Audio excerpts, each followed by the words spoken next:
Good afternoon, students. Today we continue the second lesson. I hope yesterday we discussed some important basic concept in kinematics. Today also we are going to continue the same lesson. Okay, so let me discuss some important terms in physics in representation of vectors. Now we are going to discuss about some elementary concept of vector algebra. Students, in physics, some of the quantities having magnitude only and some of the quantities having both magnitude and direction.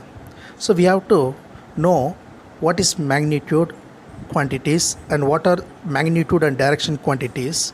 So this property is very important when learning the vector algebra in physics. So this property is represented as vector and scalar. Let me discuss this topic. Very important 2-mark question. First we are going to discuss about magnitude quantities. So it is otherwise called scalar quantity. Scalar quantity means the quantity which represents only the magnitude. In physics, number of quantities can be represented only in scalar.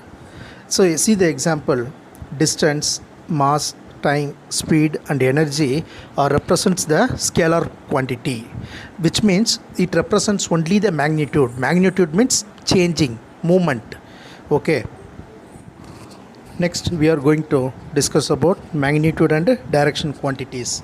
So it is otherwise called vector quantity. So the vector quantity means the quantity which represents both magnitude and direction. That is, an object is moving is represented as magnitude. Also it represents the direction. In this direction only the object is moving. So with the representation of direction, the quantity is expressed, then it is called as vector quantity. So normally the vector quantity is represented as a arrow mark represented in the top of the value. Some of the examples of vector quantities: force, velocity, displacement, position vector, acceleration, linear momentum and angular momentum. So these are the some examples of vector quantity. That means if we are representing the force, so if we say in F vector, so F vector equal to, then velocity is represented as V vector, displacement is represented as S vector, acceleration is represented as A vector, linear momentum is represented as P vector, angular momentum is represented as L vector. So the vector symbol is represented in arrow mark on the top of the symbol. Next we are going to discuss about magnitude of a vector, which means the vector quantity having the magnitude, the changing the position. Now consider the length of the vector is called the magnitude, that is the size of the movement of vector. It is always in positive quantity. Sometimes the magnitude of a vector is also called norm of the vector. For a vector A vector, the magnitude or norm is denoted by modulus of A vector, or simply we can say A. Students, the magnitude of vector is always in positive quantity.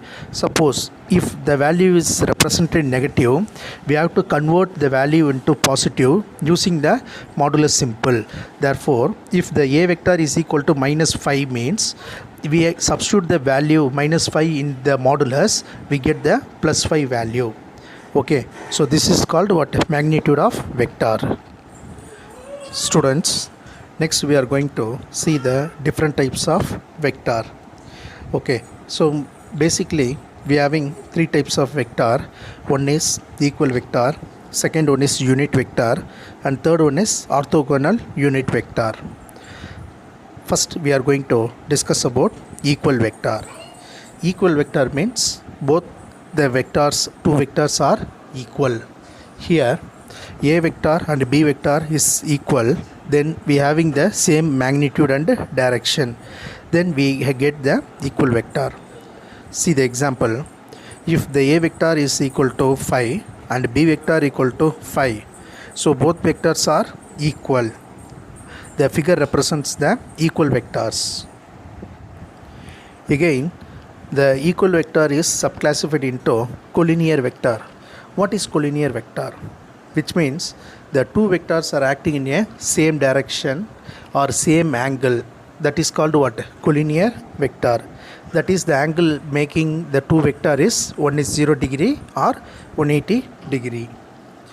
Again, this collinear vector is again subclassified into parallel vector and anti-parallel vectors. Again, this collinear vector is classified into two angles. One is 0 degree and another one is 180 degree. The 0 degree is represented as parallel collinear vector, which means the A vector and the B vector acting in a same direction. So they are parallel to each other, then the making an angle is 0 degree. Students, the A vector and the B vector are acting in a same direction, then the angle making the vector is 0 degree. Students, see the diagram. Here A vector and B vector are moving in a same direction, then the angle will be equal to 0 degree. Students, next type of collinear vector is anti-parallel vector, which means the vector will be making 180 degree. Here the A vector and B vector are in opposite direction in a same line, then it is said to be anti-parallel vector. These two vectors making an angle 180 degree. So A vector in one direction and B vector in another direction. When we joining these two vector, we get 180 degree. See the diagram. In this diagram, the A vector moving in one direction, that is from left to right, and B vector moving from right to left. For the condition of anti-parallel vectors, so we have to join these two vector.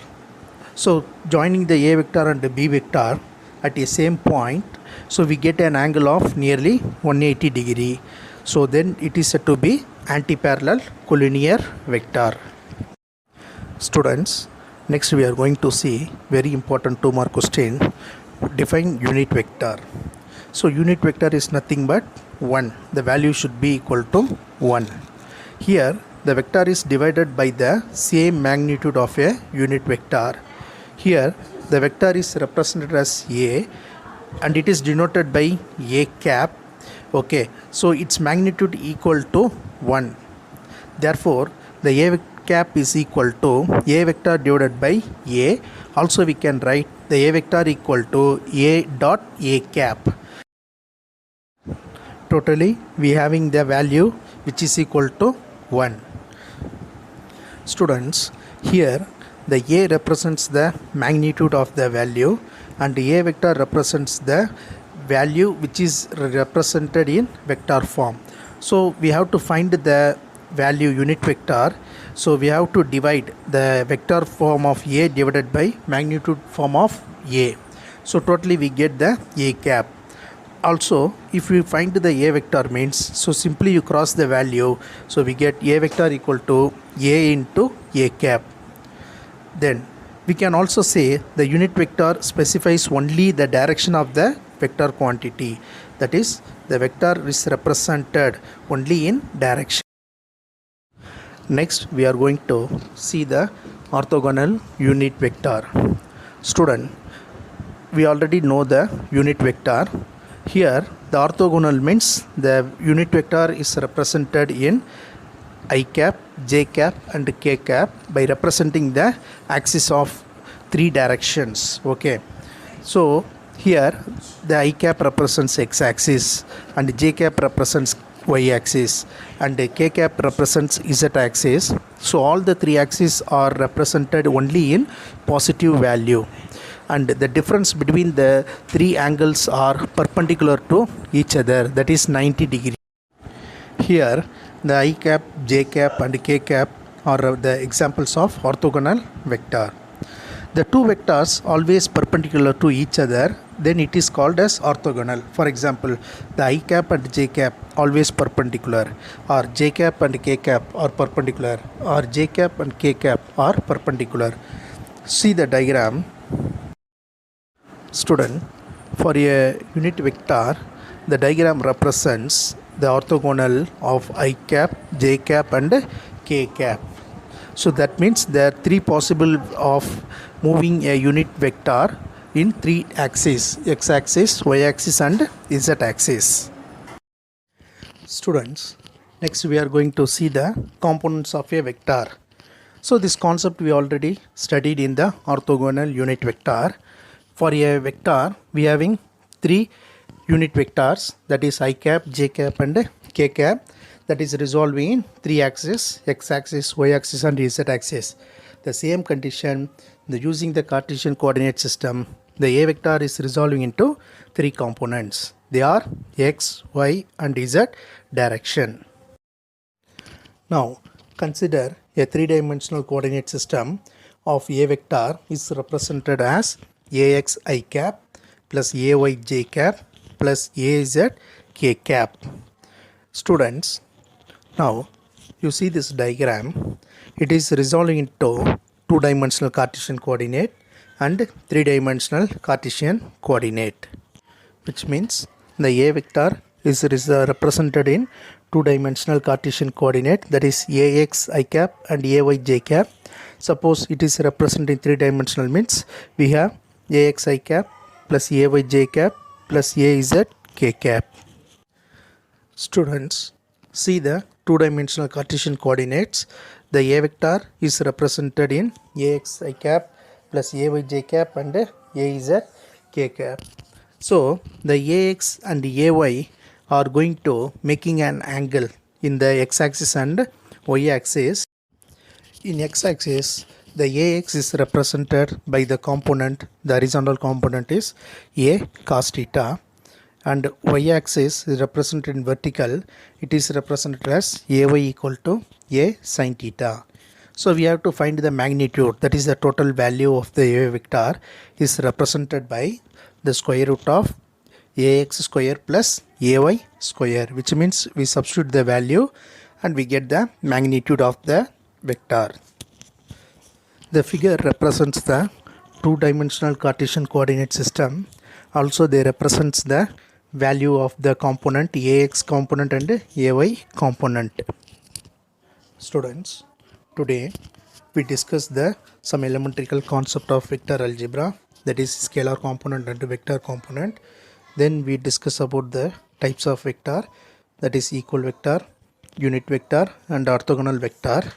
Also we briefly explained the concept of a vector component in two Cartesian coordinate system and three-dimensional Cartesian coordinate system. So please go through this concept.